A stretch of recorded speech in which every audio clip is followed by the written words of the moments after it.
Hello, Vintage Outboard Motor fans. This is T-Mike here on Toledo Bend Lake, making another video today.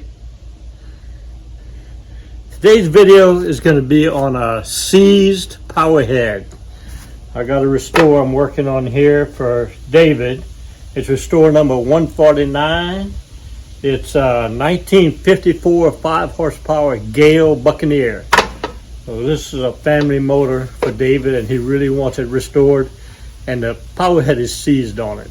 So I'm going to shoot this video trying to give all the tricks that I know of how to unseize a Powerhead.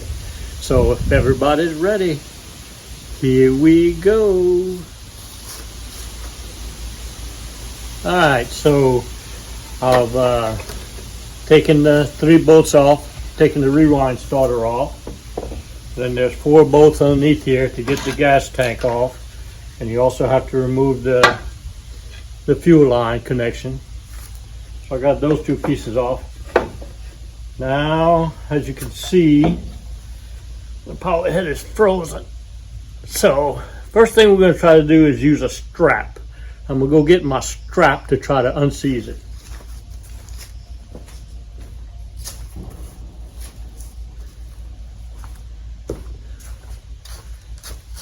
Alright, so let's take the plugs off.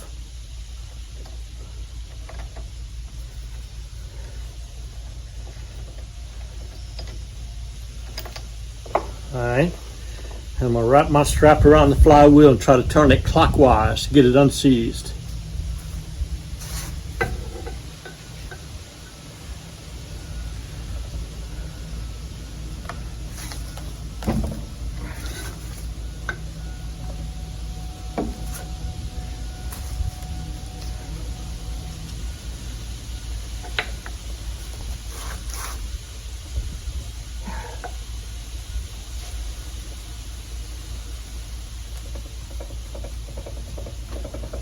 Alright, so no go with the strap, which is not unusual. So what happens, those Powerheads, if they weren't overheated and seized up because of a heating problem, they sit for so long that the cylinders, the pistons inside the cylinders form a rust ring from condensation, water, forms a rust ring, and you got to break that rust ring and get the pistons to move in there. And normally I save about maybe 80% of the motors that are sent to me seized, I'm able to save.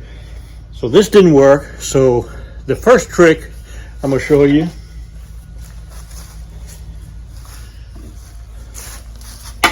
is to take the spark plugs out, tilt the motor up, and pour transmission fluid into each cylinder, fill it up, and let it sit there overnight, and come back the next day and try the strap again. So transmission fluid is one of the thinnest lubricants you can find.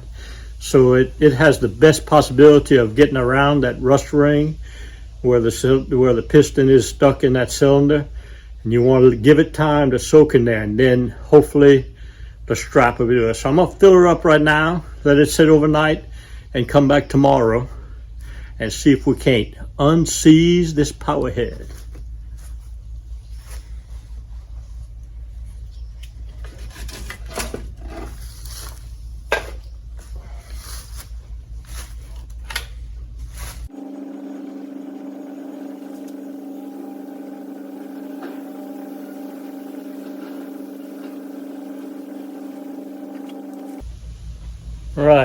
All right, I got them both filled up. I'll put the plugs in and make sure the water, rain or water doesn't get it there, and I'm gonna let it soak.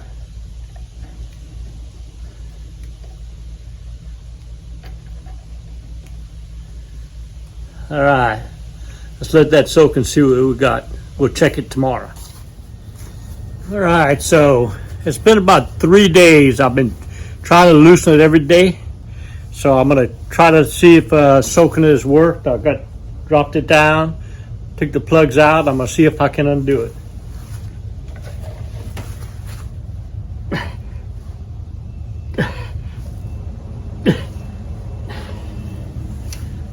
Nothing doing. So I'm gonna try a T-mic trick here. Now I don't recommend you doing this unless it's a last resort.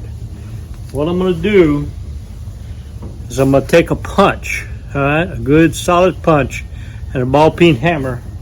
I'm gonna put it inside each cylinder, right in the center of that piston, and I'm gonna tap on the top, tap on the bottom, tap on the top, tap on the bottom, try to free it up. I don't think it'll damage the head of that piston. I've done it before and it works.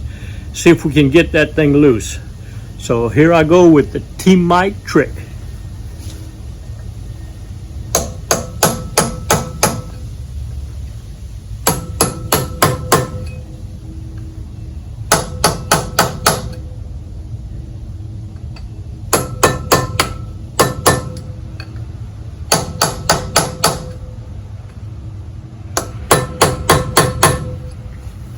All right, I did it 3 times on each side.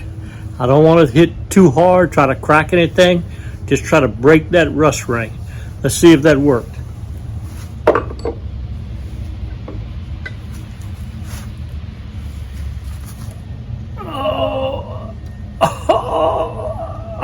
Oh, it's working. It broke loose. It's broken loose. Let's see if I can get it going. Oh, and look at that. Broke her loose. How about that? That's awesome. Awesome. That's how you free up a Powerhead with the T-mic trick. I've got my compression gauge on it, and I've checked compression on both sides, 80-80.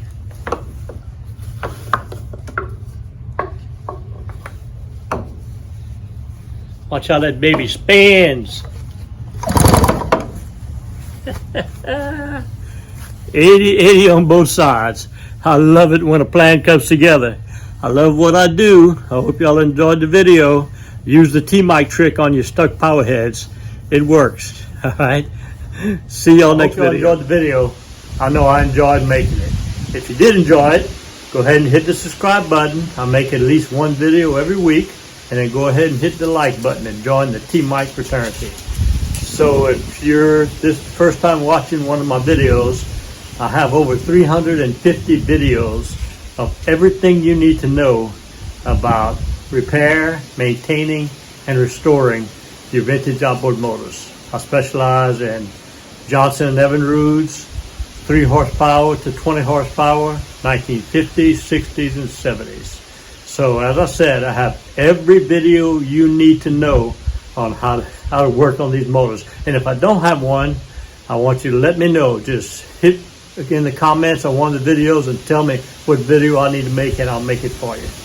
I've also got every part you need to work on these motors. I have an eBay store. You can get to my eBay store by Googling T-mic Vintage Outboards, or click on the link down below in the description.